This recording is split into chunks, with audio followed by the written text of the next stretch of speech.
Hoy sí vamos a tocarle una colita aquí a 2 Corintios. Vamos a ir del capítulo 2, 5 al 10.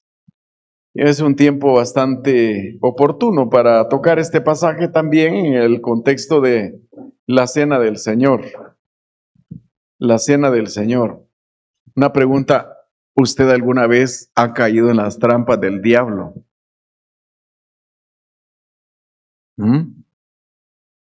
¿Le ha tendido alguna trampita el enemigo? Y una vez, sí les he contado que me llamaron, ahí estaban en la subdelegación de la policía en Dulce Nombre de Copán y me mandaron a llamar, dice el sargento que se presente. No había cometido ningún delito. Pero ya cuando llegué a preguntar, no, que aquí hay un hombre que dice que es pastor y que usted lo conoce y el hombre pues ha tenido un problema serio, lo acusan los padres de una muchacha de haber cometido un delito. Y bueno, déjenme hablar con él, le digo, para ver si lo conozco. En efecto, sí, yo lo miraba en la calle, conocía porque ahí andaba. Me dice, es que el diablo me tendió una trampita. ¿Y qué trampita fue? Le digo, no, que se me presentó una muchacha. ¿Y dónde está la trampita? En la otra celda tenía la trampita. A los dos los tenían presos allí. Entonces la gente le quiere echar las culpas al diablo de un montón de picardías que hace. Pero hay trampas o cosas que nosotros pudiéramos estar ignorando, por ejemplo, pecados que cometemos en la vida, que no los arreglamos o que alguien nos ha hecho un mal y nosotros no le hemos perdonado. Fíjense que es una trampa del diablo no perdonar. No perdonar es una trampa del diablo. Y lo que vemos aquí en estos versículos, así termina. Perdonen para que no saque ninguna ventaja el diablo sobre ustedes. Perdonen. El capítulo nos habla de varias cosas. Nos empezó hablando de consolar, nos habla aquí en estos versículos de perdonar, y luego pasa a una sección práctica, diríamos, después de todo lo que ha dicho. Perdonar es importante. La amargura que uno puede tener en el corazón por no perdonar.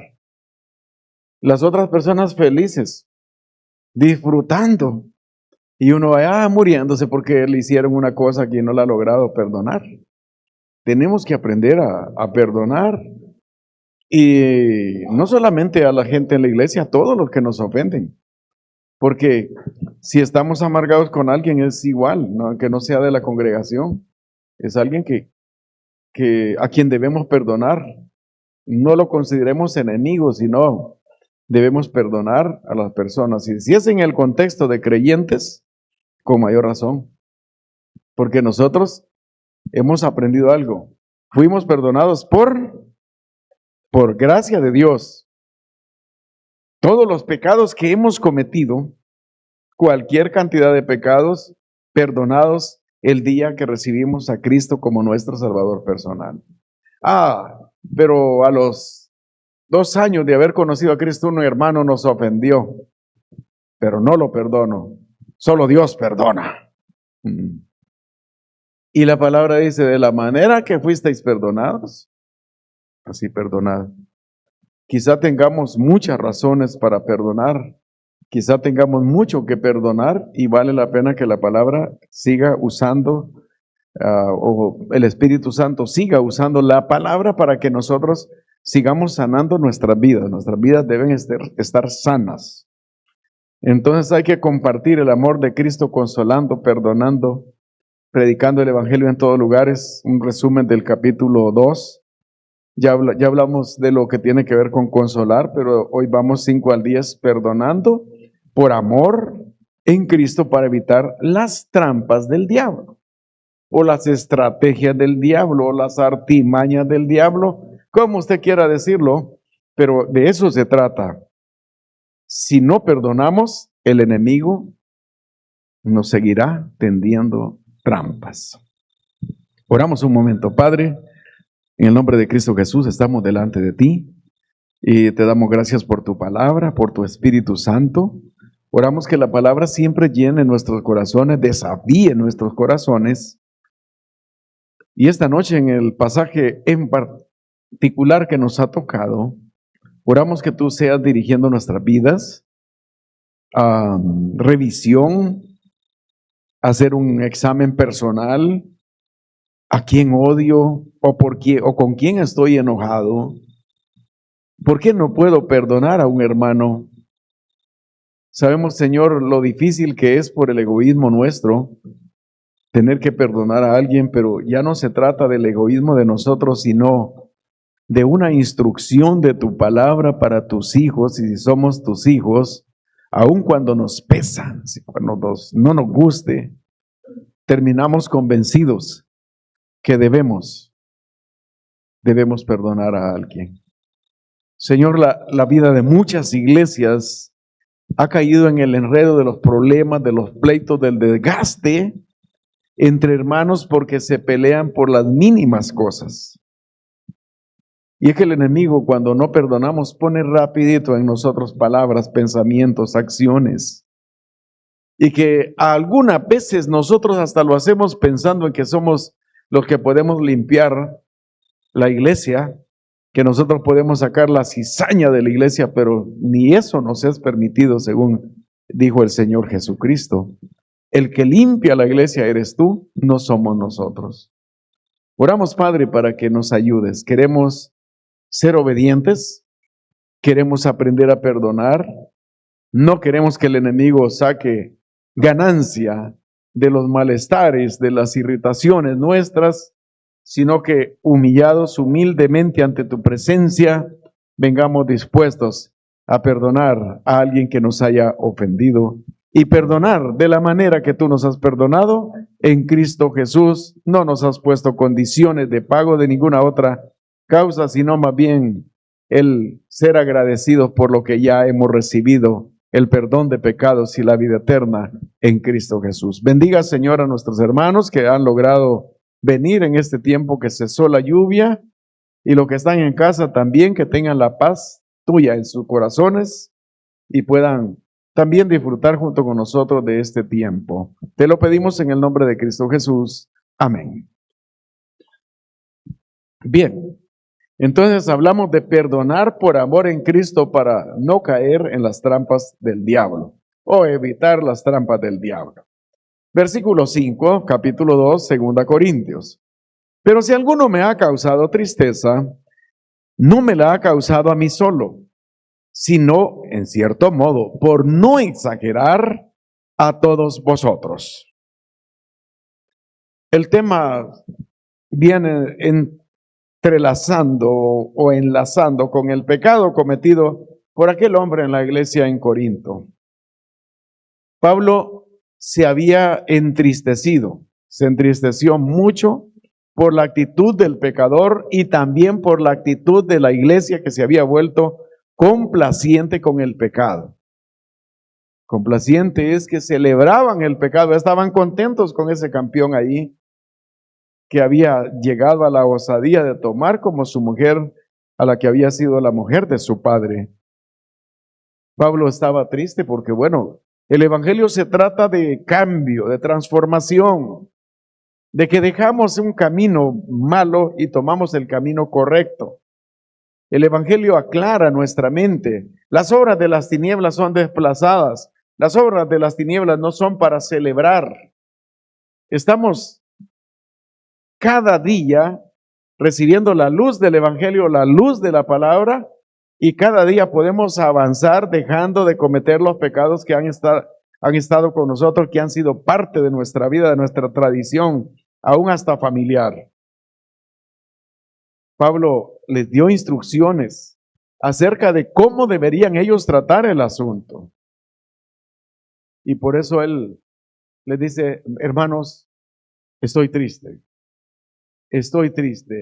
tengo gran tristeza por lo que pasa en la vida de la iglesia, pero sé que la iglesia está entendiendo lo que se les mandó a decir, la comunicación que se les envió, y la iglesia también ahora se ha entristecido al entender el problema en que ustedes estaban.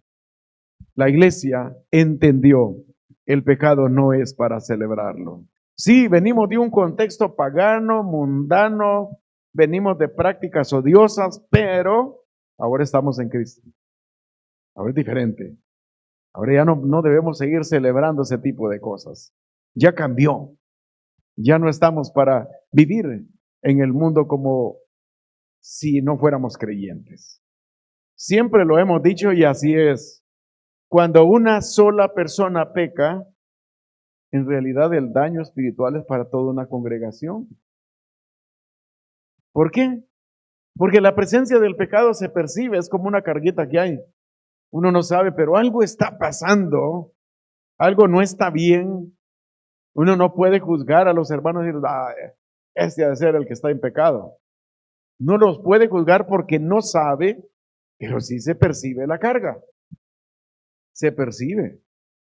O en un grupo pequeño, por pequeño que sea, ahí se percibe la carga del pecado también. Cuando una sola persona peca, hay ese problema. Hay una sensación de preocupación, de tristeza, y algunos tienen malestar que no saben por qué es. Algo me molesta. Por supuesto que algunos quisieran que uno como pastor saque la capucha, la cal y todo y les vaya a torturar a los hermanos para que digan que son pecadores. Todos los elementos que mencioné son antiguos, ahora se utilizan otras estrategias de tortura. Pero realmente no podemos obligar a una persona a confesar un pecado si el Espíritu Santo no está trabajando en ella, si la palabra de Dios no es obedecida por esa persona. Pero uno siente o percibe ese malestar. A veces tenemos que pensar como el Señor Jesucristo y sus discípulos, alguien me va a traicionar. Y quizá todos empezaron a preguntarse, ¿seré yo, Señor? Ellos sabían que no habían ofendido al Señor, pero en algo pudimos haberle ofendido. Lo conveniente entonces, cuando alguien ha cometido un pecado, ha ofendido la santidad de la iglesia del Señor o la santidad del Señor, es que esta persona confiese su pecado, busque el perdón del Señor, se aparte del pecado y reciba consejo adecuado para rehabilitar su vida espiritual. Lamentablemente, cuando uno como creyente peca, no va corriendo para decirle a un hermano maduro en la fe y decirle, hermano, vengo a hablar con usted porque necesito ayuda. Fíjese que yo he pecado delante del Señor y quiero pedirle perdón al Señor y necesito un hermano que me ayude para orar y que me aconseje en esto. Uno no corre a eso. Lo primero que piensa, lo que pasa es que me van a piar los privilegios. Yo ya así como estoy, mejor no digo nada. Yo sé que el Señor me va a estar perdonando y yo voy a seguir tranquilo. Pues resulta que no es así, porque un verdadero creyente siempre se consume de tristeza cuando hay pecado en su vida. El creyente cuando percibe y se da cuenta que hay pecado en él, también él se consume de tristeza. Tristeza de Pablo, tristeza de él, pero también hay tristeza de de una iglesia. O sea que el pecado de una sola persona le causa mal a toda una iglesia. No sé si usted lo cree así, o algunos piensan que no, pero sí, pero yo sí creo que ocurre, que así es, y aquí hay un ejemplo de una iglesia que inicialmente celebró el pecado, pero después tuvo que entender que no era correcto.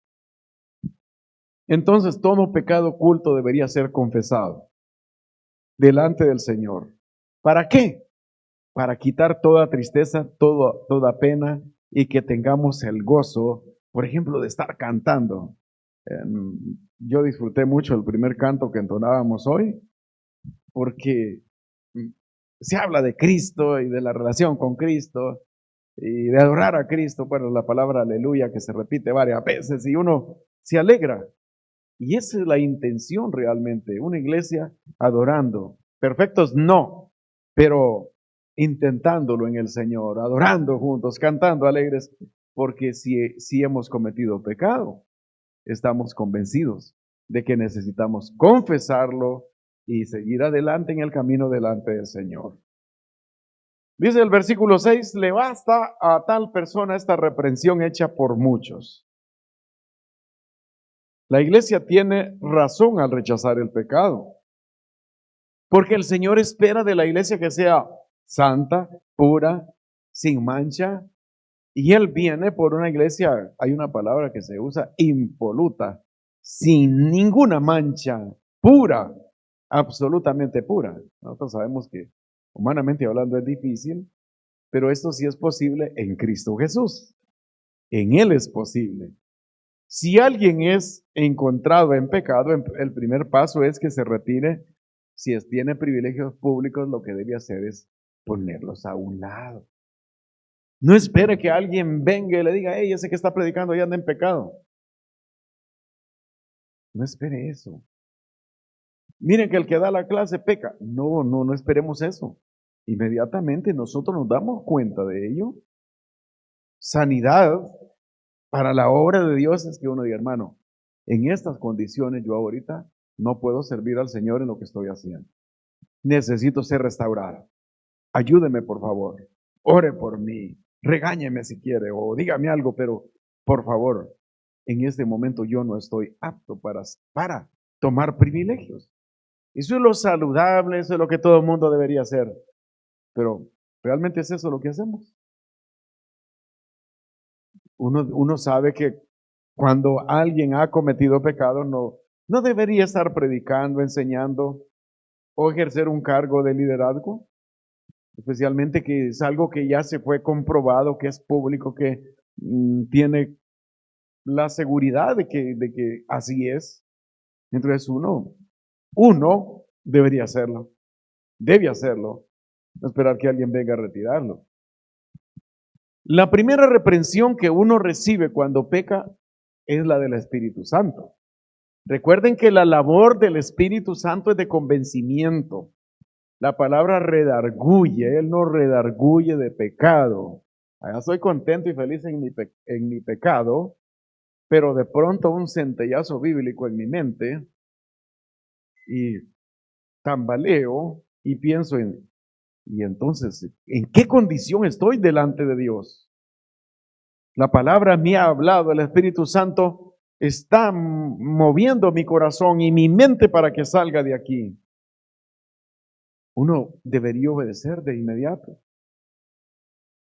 Pero si se resiste, si insiste en seguir en pecado y sirviendo como si pasa nada, Dios va a actuar. Y de alguna manera la misma iglesia empieza como a sentir y a decir, algo va a pasar. Y le causamos daño de división a la iglesia, como ya lo he mencionado. ¿Por qué? Porque están los a favor del pecador y los en contra del pecador. Ya tenemos dos partidos. Él es inocente, que no sé, que ustedes carnales, ustedes son los malvados que odian al hermano porque predica bien bonito. No, ustedes son que están consintiendo al pecador, ustedes. Eso es lo que pasa en la vida de las iglesias cuando alguien está en pecado y quiere insistir en mantenerse como un gran líder. Pero no se trata de destruir, de maltratar, de humillar a alguien por su pecado. Se trata de traerlo a la relación con el Señor. El error es que alguien tiene temor por eso, porque lo que algunos hermanos pensarían es, hermanos, el próximo domingo traigan piedras porque vamos a denunciar el pecado de un hermano. Lo vamos a pasar al frente y ustedes lanzarán piedras contra él. No debemos pensar en destruir a un pecador porque Cristo no pensó en destruirnos a nosotros. Si uno hace el número de pecados que ha cometido en la vida y Cristo nos perdonó, ¿con qué cara venimos nosotros a quererle lanzar piedras a alguien y a destruir a alguien que ha pecado? La iglesia necesita tener la actitud de perdón hacia esa persona. Si alguien se encuentra a las puertas de caer en un pecado o tristemente ya cayó en él, es el momento de recibir la reprensión del Espíritu Santo, la reprensión del Señor, salir huyendo del pecado, pedir perdón al Señor, pero no estarse enojando con alguien que le pudiera preguntar del asunto. que la gente se enoja. ¿Quién la dijo? ¿Quién fue el chismoso? Bien me dijeron a mí que no me metiera en la iglesia porque la gente es bien, se anda metiendo en la vida de uno. ¿Quién fue? Dígame para enfrentarlo. Y saben que es cierto lo del pecado. Entonces se necesita que la gente también sea sincera delante de Dios. No enojarse. Voy al versículo 7, dice, así que, al contrario, vosotros más bien debéis perdonarle y consolarle para que no sea consumido de demasiada tristeza. Alguien dijo, ¿por qué consentir a los pecadores? ¿Por qué chinchinear a un pecador? La verdad es que esas palabras no son las que deberíamos usar, ni es lo que deberíamos hacer, sino que cuando una persona humildemente acepta que ha cometido un pecado, la iglesia viene y trata con él amorosamente, de la manera que Cristo ha actuado amorosamente con toda la iglesia. No se trata de que algunos somos más santos, limpios, impolutos que la persona denunciada. También somos capaces de pecar. Estamos expuestos a la tentación y debemos tratar al hermano siguiendo la instrucción de Gálatas 6:1 cuando dice, vosotros que sois espirituales. Empecemos por ahí. Si le va a ayudar al hermano, si quiere restaurar vida, si quiere ser instrumento en la mano de Dios, recuerde, no, usted y yo no somos Dios. Somos humanos tratando de ayudar a un humano. No lo tratamos como que somos Dios, porque si fuéramos Dios, nosotros, ¿qué haríamos con el pecador? Lo quemamos con una sola mirada y lo fulminamos. Pero no somos Dios. Somos hermanos y podemos ayudar al hermano. O sea que en cambio de seguir peleando con el hermano, debemos perdonarle. Algo tiene que ocurrir en la vida de esa persona. Pero esa persona debe entender que necesita el perdón del Señor. Por supuesto que el trabajo de la iglesia está unido con lo que el Señor está haciendo en la vida de esa persona. Pero si esa persona no se arrepiente de su pecado, ahí hay un problema muy serio que más bien la iglesia tendría que proceder y desconocerlo como creyente. Puede venir a la iglesia, pero ni siquiera vamos a decirle que siéntese allá atrás porque usted es un pecador. No, puede entrar, estar ahí, pero tiene un problema con el Señor, porque si no escucha que debe arrepentirse de su pecado, es como si fuera un no creyente. Entonces sí se necesita arrepentirse. Se necesita partir del perdón que le ha pedido al Señor para seguir el proceso de ayuda. El pecado puede provocar una actitud de soberbia en algunos. No sé por qué, pero hay personas que en cambio de humillarse, cuando pecan se vuelven soberbios, grandes, altivos. Nadie tiene que decirme nada. A mí Dios me tiene en esto y nadie me va a mover de aquí. No tenemos por qué volvernos soberbios. Pero un creyente verdadero, cuando sabe que ha pecado, ¿qué hace? Desconsuelo, se entristece, se aflige. Señor, yo ni sé a qué horas me metí en este problema. Por favor, ayúdame. Necesito tu perdón. Porque un verdadero creyente no disfruta el pecado. Si ve a un creyente en el pecado y lo ve tan feliz en el pecado, pues ya la palabra creyente hay que ponerla entre comillas. No puede ser feliz en el pecado ningún creyente. Está fuera de contexto, fuera del camino. Está usando el nombre de Dios para alguna cosa, sería usarlo en vano. No es correcto. El verdadero creyente no disfruta, no se envanece, ni se siente orgulloso de su pecado. Es una persona que se consume. ¿Qué es consumir? ¿Mm? ¿Mm? Desgasta, como irse secando. Cuando usted pone agua al fuego y está haciendo un montón de cosas y se va de la cocina y se pone a trapear y a hacer otras cosas, cuando regresa ahí a la olla sin agua, se consumió, se seca. ¿Sabes? La vida de un creyente debería ser como un árbol plantado junto a corrientes de aguas, que su hoja no cae y siempre está verde. Así debería ser la vida de todos nosotros como creyentes. Pero el pecado hace que la vida se consuma. La alegría, el gozo, el entusiasmo, la fuerza que en algún momento uno mostró, de pronto, ¿y qué le pasa a este ahora? No me critiquen que yo así soy. No, hay algo. Algo no está bien en la vida de esa persona. Si un verdadero creyente sufre por su pecado, no lo disfruta. Sin embargo, en estos días hay muchas personas que disfrutan su pecado. Se van del pueblo, como los pueblos ahora son más grandes. Se van para otras ciudades. Allá se encuentran con otro tipo de personas. Los hombres cometen adulterios y regresan como si nada ha pasado. Aquí nadie me conoce. Mire, puede ser que en ningún lugar, en otros lugares no nos conozcan, pero hay alguien que sí nos conoce. Y nosotros, como creyentes, cuando pecamos, estamos pecando en la presencia de Dios también.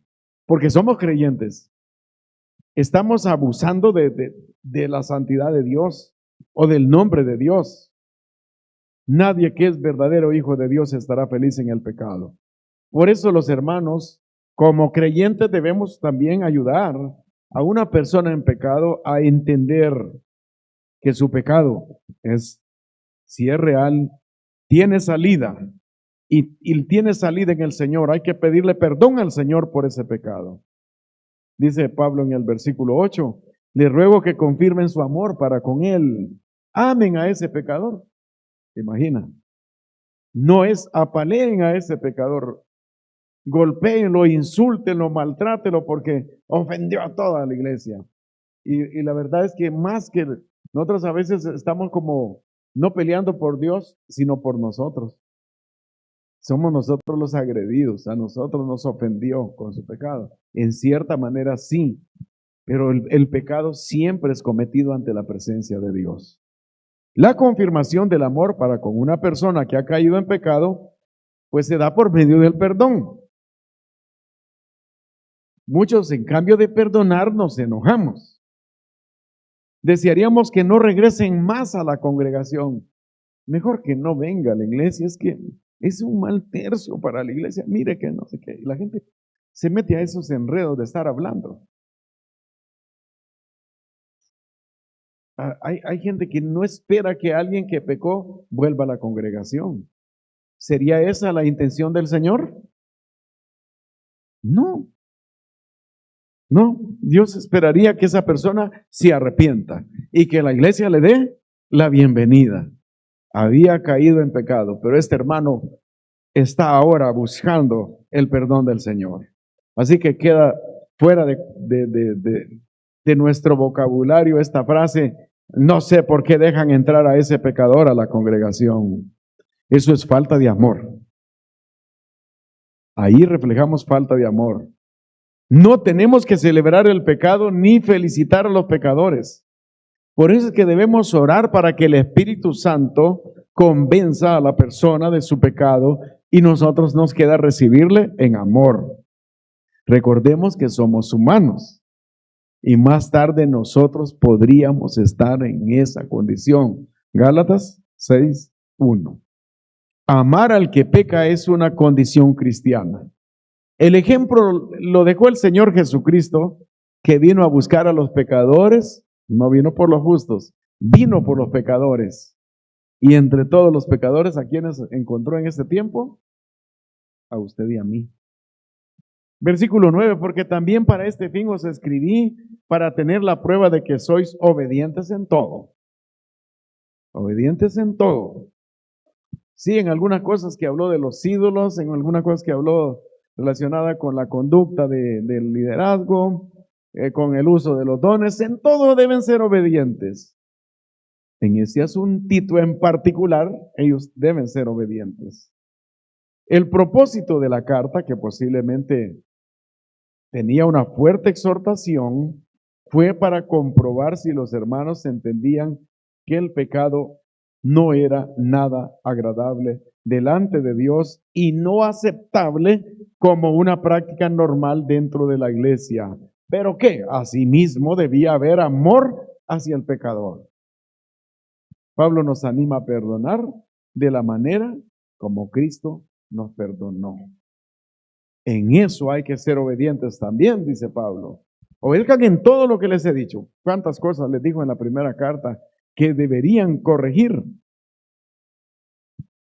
Divisiones, problemas morales, las cosas que comían que no eran aceptables, el uso de los dones, el no saber de la resurrección, todo eso. Obedezcan en esto, pero aquí hay un puntito. También aquí, obedezcan. Deben perdonar a ese pecador. 2:10. Y al que vosotros perdonáis, yo también. Porque también yo lo que he perdonado, si algo he perdonado, por vosotros lo he hecho en la presencia de Cristo, para que Satanás no gane ventaja alguna sobre vosotros, pues no ignoramos sus maquinaciones. ¿Cuál es el problema entonces cuando no perdonamos? Ya el diablo hizo una tarea con el pobre pecador, pero ahora ese pecador arrepentido viene a la iglesia y la iglesia dice, pero no podemos darle la bienvenida a este hombre, porque este no es nuestro hermano en Cristo, es un pecador. Algunos que Pablo o que Juan decía que no había que recibir eran los sectarios, pero un pecador arrepentido la iglesia debería recibirlo. El perdón marca la cancelación de una deuda. El hermano es deudor con el Señor. El hermano es deudor con una congregación. Por eso es importante que un hermano que ha cometido un pecado tenga de repente el valor de un día decir, hermano, quiero arreglar bien esto. Hay unos hermanos que saben de mi problema y voy a hablar con ellos. Quiero que ellos me perdonen. El deudor, o sea, el pecador, ha recibido la benevolencia de su acreedor. Es como que usted dice, ay, si ya no sé cómo pagar esos 2 millones que le debo al banco, tal vez deba más o menos. Pero un día lo llaman ahí, como ahora son tan buena gente los gerentes de banco y los dueños de los bancos y le dicen, fíjese que me di cuenta que usted debe y no puede pagar. Pues mire, fírmeme aquí la cancelación, ya le vamos a perdonar su deuda. Y usted dice, gloria a Dios. No fue un milagro de esos que dicen ahí que aparece ya borrada la cuenta. No, ese es que el acreedor lo llamó y le dijo, mire, ya le voy a perdonar la deuda. Esa es la idea. ¿Cuánto cuesta un pecado? Mucho. La ofensa es grande. Hemos dañado la obra de Dios. Hemos ofendido la santidad de Dios con nuestro pecado. Entonces, perdonar es una gran carga, una gran deuda, pero es tan fácil que solo uno viene ante el Señor y dice, yo no te condeno, te perdono porque has venido arrepentido. ¿Y cuál es el valor? La sangre de Cristo. Si los hermanos perdonaban, ¿qué tenía que cobrarles Pablo? Nada. Ellos perdonan, Pablo perdona. No hay problema. De hecho, Cristo ya había pagado por él. Si la iglesia perdona, nada hay más que discutir. Ahí queda todo. Ahí muere el asunto. La paz entre el líder Pablo y la iglesia se dio por un acuerdo guiado por el Espíritu Santo. No hay lugar para la división, para la pelea, para la discusión o desencanto, cuando todos entendemos que se puede perdonar al pecador arrepentido. El perdón se da en la presencia de Cristo. Hay gente que creen que porque hacen un espectáculo público y se abrazan, se besan y hasta pagan deudas públicamente, ya estuvo el asunto, pero llevan un corazón enfermo. hacen un espectáculo, pero en su corazón no han perdonado. ¿Por qué es mejor en la presencia de Cristo? Porque el mejor testigo es Él. ¿Quién conoce nuestro corazón? El Señor. El que está recibiendo el perdón o pidiendo perdón no conoce el de la otra persona, pero el Señor sí lo conoce. De ambos el Señor conoce el corazón. El verdadero perdón anula los reclamos. Los recuerdos constantes del daño ocasionado también se olvidan. El verdadero perdón cuenta con el respaldo del dueño de la iglesia, el Señor Jesucristo. Hay una gran descarga para la vida de la iglesia perdonar a alguien que pecó. Es una descarga porque la iglesia empieza ya a respirar. Bueno, descarga es quitarse la carga. Y cuando usted dice, no, yo no soy quien, o yo no puedo condenar a este hermano, no puedo lanzar la primera piedra, tengo que considerarme delante del Señor. Pero sé que si esta persona ya le pidió perdón al Señor, el trabajo mío es unirme al perdón que el Señor ya le dio. ¿Qué pasa cuando la iglesia y los líderes no perdonan? Según este versículo. ¿Le dan lugar? ¿A quién? Le dan lugar al diablo. El principal ganancioso en el desacuerdo de la iglesia, o en un desacuerdo de la iglesia, es el diablo. Todas las estrategias, todo el plan destructor del enemigo tiene un campo abierto. Con razón, las personas se atacan mucho al no haber ese tipo de perdón. Las murmuraciones de uno contra el otro. Que como tiene carácter de estar ahí al frente. Mire cómo predica. Oiga, qué cara. Y lo peor es que se sienta aquí a la par mía también. El diablo trabajando. El diablo haciendo trabajo con gentes que vinieron desde que salieron, voy a adorar a Dios. Pero ya sentados, de pronto el diablo les pone en la cabeza un montón de cosas. El principal ganancioso cuando no hay perdón sigue siendo el diablo. Aumenta la división, el desánimo. Algunos están encolerizados, mucho malestar entre las personas. El malestar es constante, persiste cuando no pueden perdonar a un pecador. Pero eso sí, hermanos, ¿cuántos recibieron ya el perdón del Señor? Amén, y levantan el puño bien contentos. Pero si les preguntamos seguidamente, ¿ya perdonaron a los que les ofendieron? Ya no se levanta el puño. O se levanta, pero de una manera mentirosa. O sea, el diablo nos hace hasta mentir. Si Cristo perdonó a ellos, de la misma manera deben perdonar para traer sanidad espiritual a la iglesia. Si ustedes perdonan, yo perdono. ¿El perdón dónde se dio? En la presencia del Señor. Cada vez que usted o yo tengamos un problema, primero hagamos algo, hablemos con el Señor. Propongamos delante del Señor nuestra condición. Si es algo que realmente pesa demasiado, tenemos que buscar auxilio con otras personas que nos ayuden. Y el Señor seguirá trabajando. Entonces, perdonar es una condición que obliga a la iglesia. La iglesia no está llamada a perdonar y poner condiciones. La iglesia está llamada a perdonar de la manera que Cristo perdonó. ¿Qué condiciones tuvimos nosotros cuando nos convertimos a Cristo? Realmente no tuvimos condiciones, solamente que así como estábamos, llegamos y entendimos que somos pecadores, que Cristo tuvo que morir por nosotros para poder recibir ese perdón por gracia. No es gratis. Cuando decimos que es gratis, no estamos diciendo que no hubo que pagar. Es gratis para nosotros porque Cristo ya pagó, pero es un elevado precio el que Cristo pagó por el perdón de nosotros. Así que compartamos el amor de Cristo, consolando, perdonando, para no caer en las trampas del diablo o estrategias del diablo. Entonces, ¿qué nos queda de todo esto? Abandonemos hoy mismo cualquier práctica de pecado para no traer tristeza a la congregación. ¿Hay algún pecado en nuestra vida? Es tiempo de cena del Señor, piénselo. No necesariamente es un escandaloso pecado escondido por ahí. Puede ser algo tan sencillo que nos está matando por dentro, que sabemos que no es lo correcto, pero ahí está con nosotros hoy mismo. Presentémoslo delante del Señor.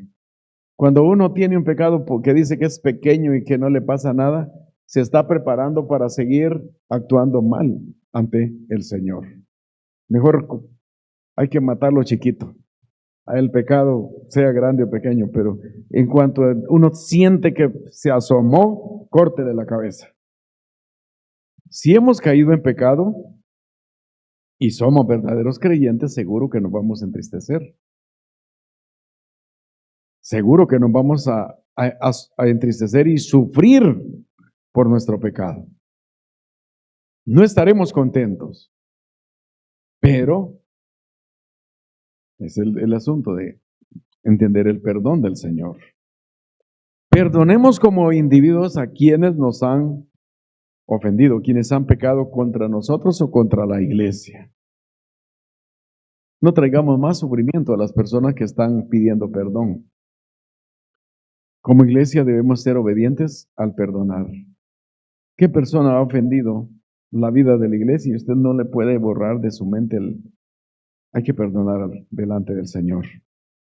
Perdonemos en la presencia del Señor para que no exista ningún malestar en nuestro corazón. Ese perdón que hacemos delante del Señor es definitivo. Ya no queda dolor, pena, tristeza o malestar en nosotros. Los verdaderos creyentes perdonamos así como fuimos perdonados. La libertad espiritual de una iglesia inicia con el perdón. Hay gente que pide avivamientos y todo, pues cuando hablemos de avivamientos, hablemos de la actitud del corazón de cada creyente, porque podemos estar clamando por avivamientos, pero sin pedirle perdón al Señor por nuestros pecados, o estar pecando y ser los abanderados del avivamiento. Necesitamos pedirle perdón al Señor por nuestros pecados. Necesitamos como iglesia perdonar. Así que ahora vamos a pasar luego a la cena del Señor y de una vez vamos orando. Cuando ya volvamos a abrir los ojos, yo voy a estar ahí abajo. Pero usted va orando junto conmigo mientras nos examinamos el corazón, la vida, si hubiera pecado en nosotros o si no hemos perdonado a alguien que ofendió. Es el momento delante del Señor para hacerlo. Y hoy salga usted con un corazón agradecido, contento por la misericordia de Dios al perdonar pecados o al sacar toda la amargura que había en su corazón por alguna cosa que alguien hizo contra usted. Cerremos los ojos y oremos. Nuestro Padre, en el nombre de Cristo Jesús, estamos delante de ti. Alabamos tu nombre por darnos tu palabra, por enseñarnos de tu palabra, por hacernos participantes activos de tu obra. Y la participación activa de tu obra para nosotros está en el perdón que hemos recibido de Cristo Jesús. Señor, gracias porque estamos aquí no por nosotros, no por lo bueno que somos nosotros. Estamos aquí por tu misma gracia, por el favor inmerecido. Nos perdonaste, nos diste, Señor, salud espiritual en Cristo Jesús. Éramos muertos en delitos y pecados, practicantes del pecado de una manera descarada. Y aún algunas veces como creyentes también caímos en pecado. Pero he ahí tu gracia, tu favor. Nos perdonaste, nos sacaste, nos libraste. La sangre de Cristo fue suficiente para nuestro perdón. La iglesia sigue siendo compuesta por seres humanos. Aún el líder no puede garantizar que no podría pecar. Pero no podemos escudarnos en que no podemos garantizarlo, sino más bien asumir el compromiso de ser fieles a ti a pesar de las tentaciones, las pruebas y las batallas que hay en este mundo. El enemigo quiere sacar ventaja en la vida de la iglesia. Las estrategias son variadas. Cada uno de nosotros puede caer en algún momento en una situación delicada en la vida. Pero tenemos a un Dios perdonador. Si nosotros, Señor, volvemos a ti, tu gracia es suficiente para perdonarnos. Y aquí estamos, Señor, ante tu presencia. Aquí estamos ante ti, Señor, pidiendo, Señor, que nos perdones. Algunas veces somos ignorantes de los pecados que hemos cometido o pretendemos ignorarlos, pero igual, Señor, queremos reconocer que somos capaces de pecar y que algunas veces hemos pecado y necesitamos tu perdón. Pero también necesitamos perdonar a personas que hemos visto caer en algunos pecados y que para nosotros ha sido tan ofensivo, tan dañino, que quisiéramos no volver a ver a una persona. Perdónanos por nuestra actitud, porque, Señor, podríamos estar ahí nosotros y no queremos tampoco eso. Líbranos más bien, Padre, por tu misericordia, de toda tentación, de todo pecado, de situaciones que podrían avergonzar a nosotros, a tu iglesia, y poner en descrédito el nombre santo de nuestro Salvador. Vamos a participar de la cena, Señor, de la mesa del Señor. Vamos a participar con la seguridad de que nosotros somos un pueblo comprometido a recibir el perdón, o porque ya recibimos el perdón, comprometidos a perdonar a todos aquellos que en algún momento han cometido el pecado contra tu iglesia. No somos jueces de ellos. No tenemos por qué juzgar a nadie como creyentes. Si el juez soberano eres tú y de la justicia y autoridad tuya ninguno de nosotros puede escapar. Oramos, Padre, que nos ayudes. Tú eres Dios santo, santo, inmensamente santo, pero quieres un pueblo santo, un pueblo comprometido contigo para dar testimonio en este mundo sucio, degenerado, pervertido, de un pueblo diferente que es la luz en medio de la oscuridad.